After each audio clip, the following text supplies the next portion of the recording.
Well, good afternoon, everybody. It's great to see so many of you here today. First, I would like to speak right to our 41,000 BC teachers, our proud members of the BC Teachers Federation. Thank you. You've worked hard, you've persisted, and you've been courageous. And I know the last few months have been tough, but it was our collective effort that made today possible. You stood up for what you believed in and stood strong for your rights and for a better public education system. Be proud that your efforts made a real difference. You are my inspiration. Thank you. I also want to acknowledge all the emails that you sent Glenn, Terry, and I, to our whole executive, and to me personally. Your engagement is incredible, and I thank you for that. And I know I'm way behind in replying, so forgive me.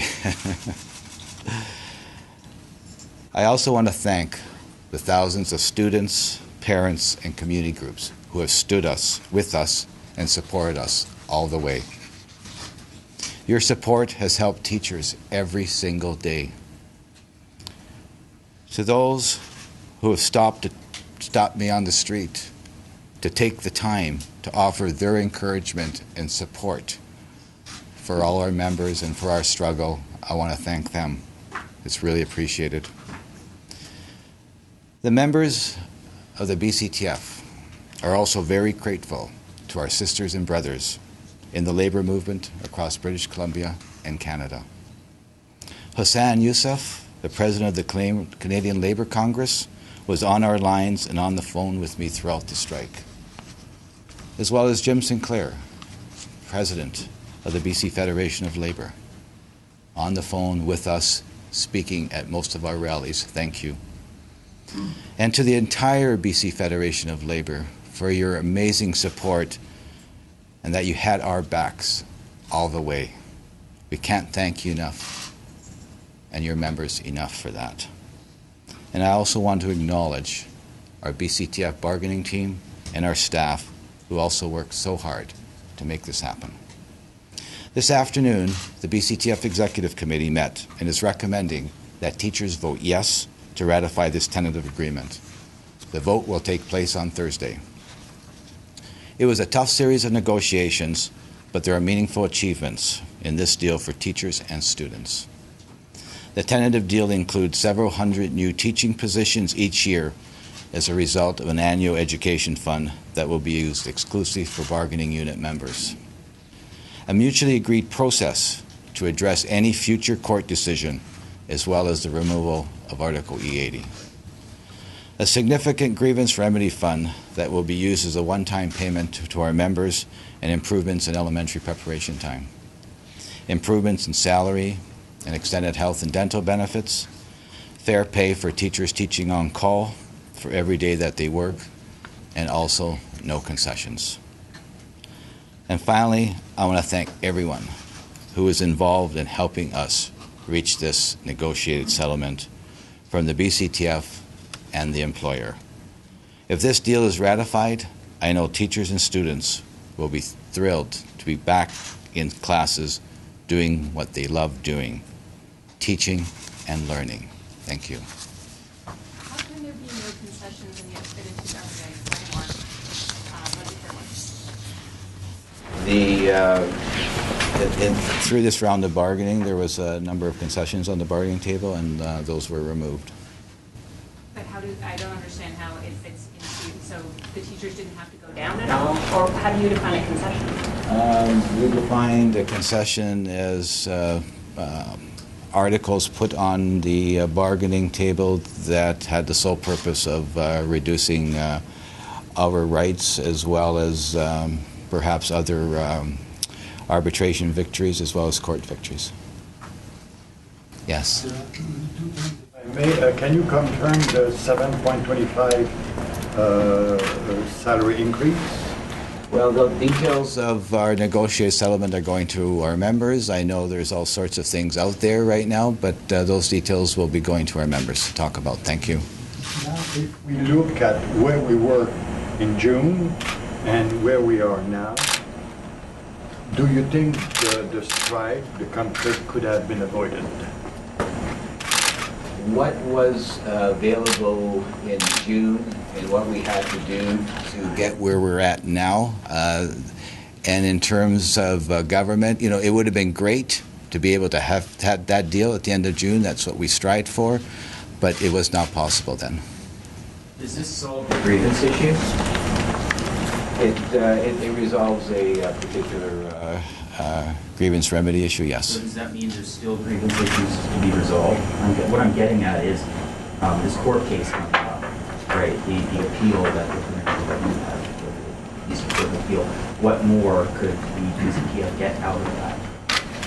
Well, we're at the Court of Appeal, and that's going to be in October, and there's going to be a ruling at some point in time. And for us, an important piece of this collective agreement was ensuring that there was going to be no negotiating away our court rights, as well as our current, the victory that we had on restoration, which is currently stayed because of the appeal, and any future court ruling. So that has been protected. So what I'm getting at is what more can you get from the appeals court decision? Well, the Supreme Court decision in January struck down for the second time illegal acts. Government violated our constitutional rights twice, and ordered, as a result of the bills 28, Bill 22 being unconstitutional, restored our provisions that were illegally stripped out of our collective agreements in 2002.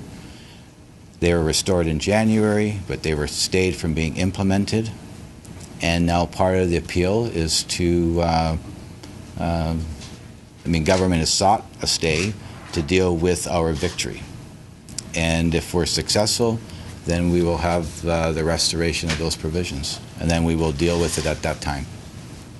Does this deal cost less than the one that you had proposed in June? I can't comment on that. Jim, do you regard this strike as having contributed to strengthening public education in BC overall and a bit of a pushback to the trend towards private education? Well, you know, our stand, the courageous stand that our members took, was for public education, was for the future public education, and was for starting to address the issues in our classroom in terms of our students' learning needs and our members' working needs. So should this deal be ratified and then we have 5 to 6 years of stability? Is this, can we see this as kind of a turning point in the workings of BC public education? Well, you know, we had a deal in 2006, which was a 5-year deal, and now we have a deal now. And it's always been our hope, and you know, when I was also first elected president, to begin developing a positive relationship with government, any government. And so, you know, I'm hoping that we can sit down and start working toward that relationship and start addressing the continued needs of our students and our schools. So, Jim, does that mean the school will open next Monday? If every school in the country? Schools will be open sometime next week. Jim, so pardon my ignorance on this, but just to go back to what you were saying there.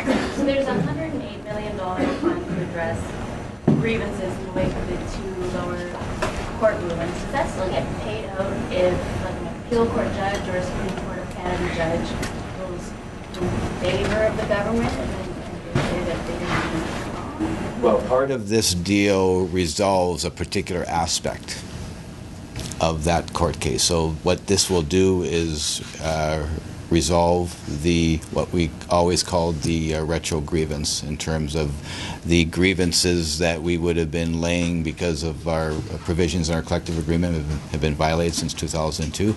So it will resolve that. And you know, and I know it's not necessarily an you know, an easy thing right now to understand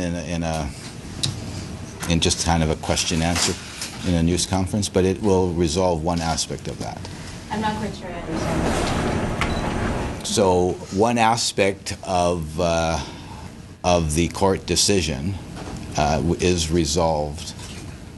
One aspect of our Supreme Court decision in January is resolved if our members ratify this agreement.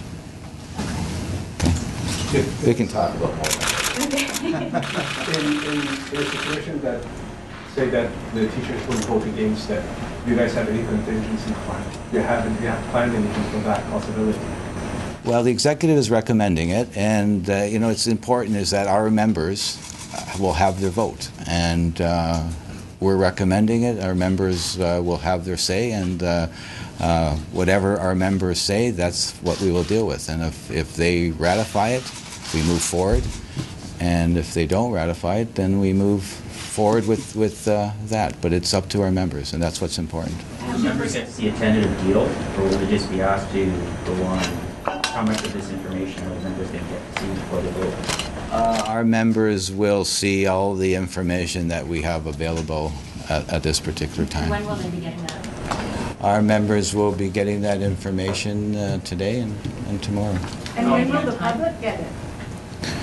The public, though I know some aspects of it are out there, the public will get it once we ratified it. I mean, you look at any labor negotiations, it always goes to the members first for them to ratify it. So the public won't get it till after the vote?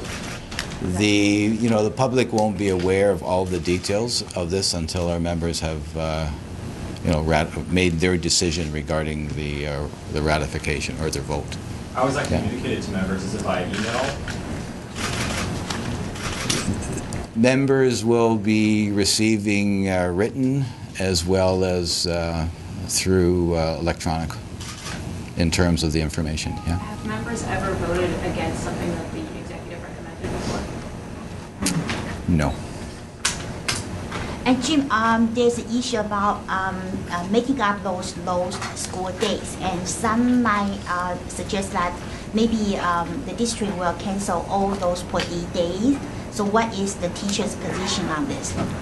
Well, we have collective agreement language in place. We have understandings in place, and if districts were to do something like that, we'll deal with it. But that would be a very punitive action, and I don't believe districts are going to go ahead and already start the year off in a negative way if we ratify this. Just a couple more questions, folks. Everyone is really waiting for this email, these teachers that are sending us messages. Can you give them any sort of time frame? Is it tonight? Is it tomorrow morning? Is it? We're working on this as we speak. That's why he's going to head out of here. If teachers ratify the deal, how long until they get paid? In terms of going back to work and getting paid? Yeah. Well, we're under contract. We have provisions in terms of our pay and when that's supposed to be made, and so whatever is in the collective agreement regarding the pay cycle, that's what will. Jim, does BCTF still need the loan from other unions? We've got tremendous support, financial support from other unions to ensure that our stand for public education, they recognize our stand for public education as being important, and they were putting that support to us financially. So we still need that. Regarding the class size and composition of grievances, my understanding is that it goes into a big fund for the union to administer to members. Is that correct? And if so, how is the union going to decide how to distribute this money? Is it a teacher who has been particularly hard dealt by because of class size and composition, or how does that work? The decision of the what was negotiated in the collective agreement, and once it's ratified, that will be a decision that we will be making. We will make the decision on how it's distributed. Did you guys come to any decision on how to maybe amend the benefits a little bit? The government and the BCTF had a tumultuous relationship. Did you come to any agreement on how to maybe resolve these issues so that this kind of stuff doesn't happen every 4, 5, 6 years? Well, we have a negotiated deal, and this length of this contract is 6 years. So in essence, there's 5 more years. And you know, collective bargaining is about back and forth. It's about negotiating with employers. It's about compromise. And you know, we'll be back in collective bargaining 5 years from now. But let's deal with a successful ratification of this collective agreement. And you know, we all have work. We know that part of what we do is you know, we work with students in our classrooms, and we will always continue to advocate for necessary funding for our schools and public education. And we'll continue working very hard as we always do in the next few years, and we'll also you know, work hard to see if we can start developing a better relationship with this government and any government, and it's been one of my goals, and so maybe we can actually start working on that piece. So I think that's going to be it for now, so thanks a lot. I appreciate it.